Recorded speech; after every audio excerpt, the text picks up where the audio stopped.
নমস্কার বন্ধুরা, মামনি রান্নাঘরে সবাইকে স্বাগত। আজকে আমি বানাবো চাল কুমড়ো ডাঁটা দিয়ে ডাঁটা পোস্ত। তো দেখতে পেলেন আমাদের সব পুকুরগুলো একেবারে ভর্তি হয়ে গেছে, একেবারে জল থই থই করছে। আর আমাদের বাগানে যে গাছগুলো দেওয়া ছিল সে বাগানেতে জল উঠে গেছে। ওইখানে চাল কুমড়ো ডাঁটাগুলো দেওয়া আছে, ওটা কাটতে এসেছি। আর ওতে খুব একটা বেশি চাল কুমড়ো হয়নি, তার জন্য আমি আজকে সেই ডাঁটা দিয়ে ডাঁটা পোস্ত বানিয়ে দেখাবো। তো কীভাবে ডাঁটা পোস্ত বানিয়ে দেখাবো সেটা তো বলে দেবো। তার আগে আমি ডাঁটাগুলোকে আগে কেটে নেব। এই যে দেখুন, ডাঁটাগুলো খুব নরম। এগুলো কিন্তু এখন খায় না, অনেকটা দেরিতে খায়, কিন্তু এতে জল জমে গেছে, তার জন্য এগুলো হবে না। এই যে অনেকগুলো চাল কুমড়ো গাছ হয়েছিল, কিন্তু এগুলো আর হবে না, জল উঠে গেলে পচে যাবে। তার জন্য আমি কেটে নিচ্ছি এগুলো। ডাঁটা পোস্ত বানালে কিন্তু খুব ভালো লাগে খেতে। এই যে দেখুন, আর পাতাগুলো কিভাবে দেখুন কতটা বড় বড় হয়েছে। এগুলো ভাজা বানালে অনেক ভালো লাগবে খেতে।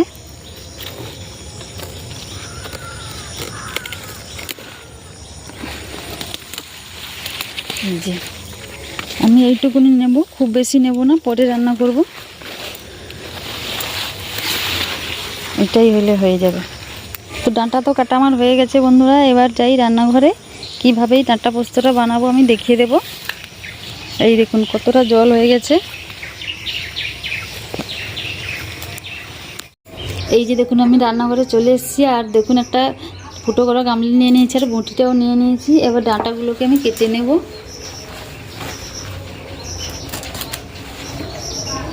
এই যে দেখুন পাতাটা কত বড়, আর এটা কচি পাতা, এটাকে আমি নিয়ে নেব। এই যে কুচি করে দিয়েছি। আর এই ডাঁটার যে আঁশটা আছে, আঁশটাকে ভালোভাবে ছাড়িয়ে দিতে হবে। আর না যদি ছাড়ানো হয়, এর আঁশটা খুব একটা ভালো লাগবে না খেতে। আর আঁশটা যদি ছাড়িয়ে দেওয়া হয় ভালো লাগবে খেতে। এইভাবে ছোটো ছোটো করে আমি কেটে নিচ্ছি। এই যে দেখুন কত সুন্দর করে আমি আঁশটা ছাড়িয়ে দিয়েছি।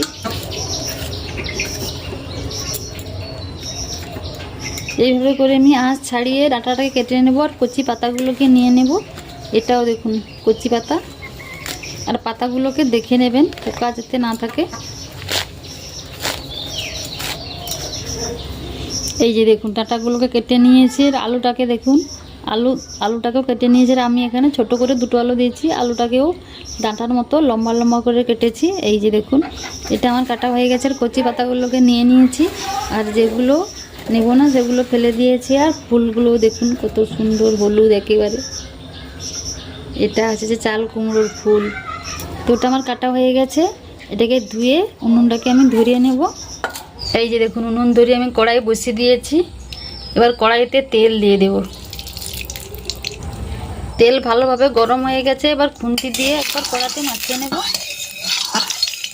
এই যে এবার ডাঁটা আলুটাকে দিয়ে দেবো।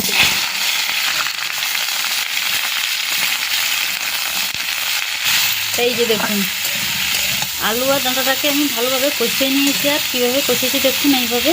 আর এইভাবে কষিয়ে নিলে ডাঁটার স্বাদটা অনেকটা বেড়ে যায়। তো এটা আমার কষা হয়ে গেছে, এটাকে আমি নামিয়ে নেব। এবার দিয়ে দেবো তেল, দেবো ফোড়নে দেবো গোটা জিরে, কাঁচা লঙ্কা। ফোড়ন হয়ে গেছে। এবার দিয়ে দেবো পেঁয়াজ কুচি। পেঁয়াজ কুচিকে হালকা ভাজা ভাজা করে নেব। এই যে দেখুন, পেঁয়াজগুলোকে হালকা ভেজে নিয়েছি, এইভাবে ভাজতে হবে। এবার এতে দেবো আমি পোস্ত আর বাদাম বাটা। এটাকে কষিয়ে নেব। এই দেখুন কষানো হয়ে গেছে। আর মশলা থেকে দেখুন তেল ছেড়ে গেছে, বাদাম থেকে আর পোস্ত থেকে। এবার দিয়ে দেবো আমি বাটা লঙ্কা, দেবো হলুদ, লবণ পরিমাণ মতো। ভালো করে কষিয়ে নেব আরেকবার।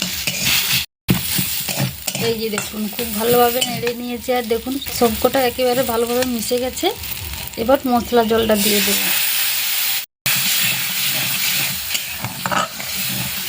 অল্প একটু চিনি, এতে চিনি না দিলে ভালো লাগবে না। এবার মশলাটাকে আমি ভালোভাবে কষিয়ে নেব।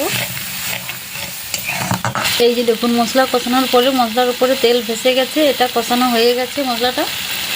এবার দিয়ে দেবো আমি ভেজে রাখা ডাঁটাগুলোকে। এগুলোকে ভালোভাবে মশলার সঙ্গে মিশিয়ে নেব।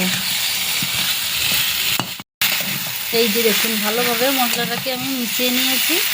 এটা হয়ে গেছে, কত সুন্দর দেখুন গায়ে মেখে গেছে মশলাটা। এই যে এবারেতে আমি জল দিয়ে দেবো, জল দিয়ে দিয়েছি। এবার এটাকে আমি ঢেকে দেব। এবার খুলে দেখব, এই দেখুন তরকারিটা ফুটে গেছে। এবার দিয়ে দেবো আমি কেটে রাখা বেগুনগুলো। ডাঁটাতে একটু বেগুন না দিলে খুব একটা মাখো মাখো হয় না আর ভালো লাগে না খেতে।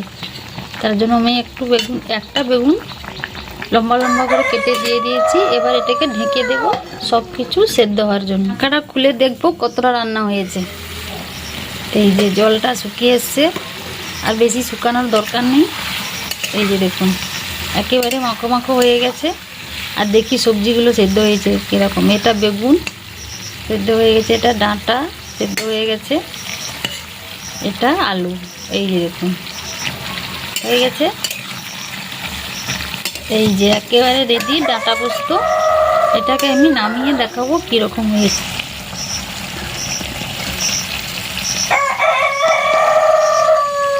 দেখুন নামিয়ে নিয়েছি, দেখুন দেখতে কত সুন্দর লাগছে। ভালো লাগছে না দেখতে, আর খেতেও অনেক বেশি ভালো লাগবে। তো আপনারা এইভাবে করে ডাঁটা পোস্ত বানাবেন, দেখবেন ভালো লাগবে খেতে। আর আমার এই রেসিপিটা কেমন লাগলো লাইক কমেন্ট শেয়ার করে দেবে। আর ফেসবুক থেকে দেখলে ফেসবুক পেজটাকে ফলো করে দেবে, আর ইউটিউব থেকে দেখলে আমার চ্যানেলটাকে সাবস্ক্রাইব করে দেবে। তো বন্ধুরা দেখুন আজকে এই পর্যন্তই, দেখা হচ্ছে পরের একটা অন্য কোনো নতুন ভিডিওতে। একটুখানি আমি তুলে দেখাই। এই যে দেখুন কতটা মাখো মাখো হয়েছে, দেখুন একেবারে মশলা মেখে আছে। এই যে দেখেছেন, এইভাবে হবে। তো আপনারা এইভাবে করে বাড়িতে বানিয়ে নেবেন, আর বানিয়ে খেয়ে দেখবেন কত ভালো লাগে খেতে।